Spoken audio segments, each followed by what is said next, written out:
The city of Jos, capital of Plateau State, is currently gripped by distress following the tragic incidents in the villages of Bokkos and Barikin Ladi local government areas.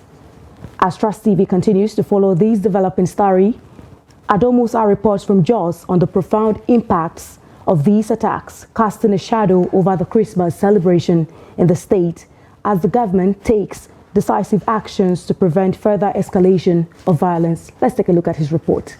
These attacks unfolded at a critical time when Christians in the state were gearing up for Christmas festivities. Trust TV reached out to residents of the affected communities, revealing a somber atmosphere where the spirit of Christmas has been overshadowed by fear and sadness. Many have been forced to abandon their homes in search of safety, significantly impacting the joyous celebration of Christmas in Jos.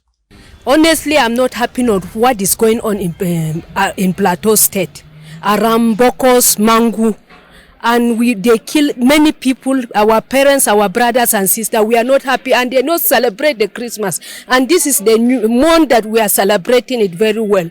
So definitely, government supposed to take serious thing about it. So according to let's say my take pertaining this killing, both the religious, the Islam and the Christianity, does not encourage killing. And in a festive season like this, to kill almost 100 persons. So you see, it's not fair. It's not fair, sincerely speaking. So it's not fair. So this what happened, is it yesterday? It was very unfortunate. Honestly, we are not happy with what happened. Especially people are coming out to celebrate their Christmas, and it was very unfortunate. It was very unfortunate. May their soul rest in peace. Make the government interfere for such things so that it will not be happening again. Because this thing has been happening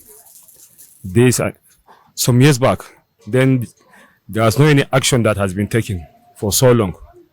The Christian Association of Nigeria and Mieti Allah Cattle Breeders Association of Nigeria have also weighed in on the situation, offering insights into potential solutions to curb the recurrent attacks.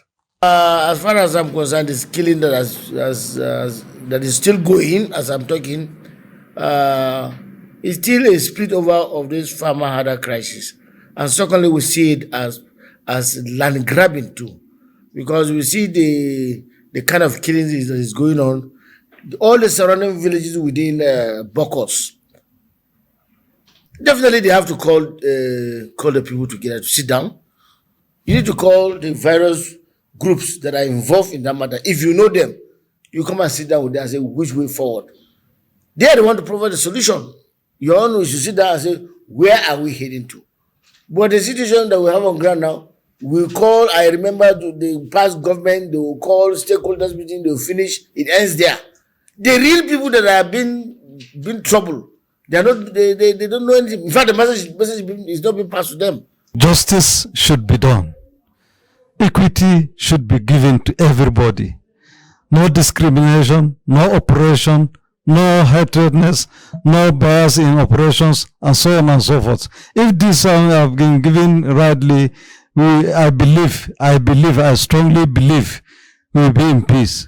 No, you can't call me a stranger. When I live in a particular place for over 200 years in my clan, I've been there for quite a long time, for over 200 years.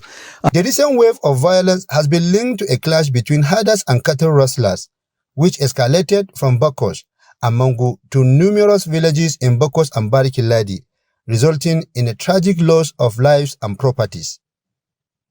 As a sense of anguish grows across the Plateau State, security measures are being put in place to maintain law and order. Adomusa, Trust TV News, Jos. We now have joining us via phone Adomusa, Trust TV's Adomusa, to give us an update on the situation. Welcome to News Hour, Adomusa. Thank you for having me. Now, over 100 people have been confirmed dead, and we have seen a number of complaints from residents. I'd like to know, how stable would you say the situation is in Plateau State at the moment? Okay, are you talking about the situation in Bokkos? Yes. Yeah, well, according to some of the residents of Bokkos, they say normality has been restored by security personnel, even though you still see people still fleeing their homes to other communities, particularly the headquarters of Bokkos local government area, just to search for refuge. But when I spoke to a youth leader in Bokkos just some minutes before the news, he confirmed to me that normality has been restored. There has been massive deployment of our security personnel, and he believed that with the current situation of the deployment of security personnel, everything will get better.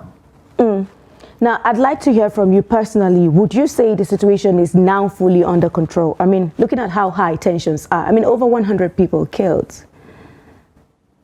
Yes, based on what our sources confirmed to us, that is the security, the residents of the communities, youth leaders, and even traditional rulers. We can say that, yes, the situation is better than before, because they confirmed to us that security personnel have been deployed, which many people have been crying for.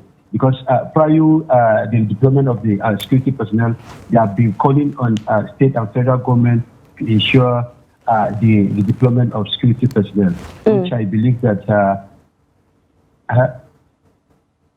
yes. So prior the deployment of the security personnel, they have been calling for the deployment of security personnel, which the security agencies have confirmed to us. The police have confirmed to us that they have also deploying a good number of police personnel to some of the affected areas. The spokesperson of Operation Safe Haven has also confirmed to us that they have made a massive deployment of soldiers in some of these affected communities. Thank you so much. With this, Thank you so much, Adomusa. So in a nutshell, you're saying the security forces, you know, their response so far is enough to inspire confidence. And I'd like to know, the governor talked about lack of political will to address the situation. And also Macban talked about impartiality in going after the perpetrators. How dicey is the situation in your view? Yes, honestly, there is lack of political will from the parties involved. Because we have been saying this, even the county chairman said it this morning, that they have been having series of meetings. A lot of meetings have been held where farmers and herders will be called together and discuss issues. They will be asked, okay, to tell their problems, but after everything, when they go back home, you see a different thing. But he believes, or rather, he suggests that had it been the government has been looking for the real critical stakeholders. When we say real critical stakeholders, we simply mean about the people that are mostly affected. That if these people would be called together, that is the farmers and the herders, he believes that this problem will be solved. But so long as the government will continue to call the leadership of this group, which he believes that they may not go back to their various communities and tell the people the truth, this problem continues.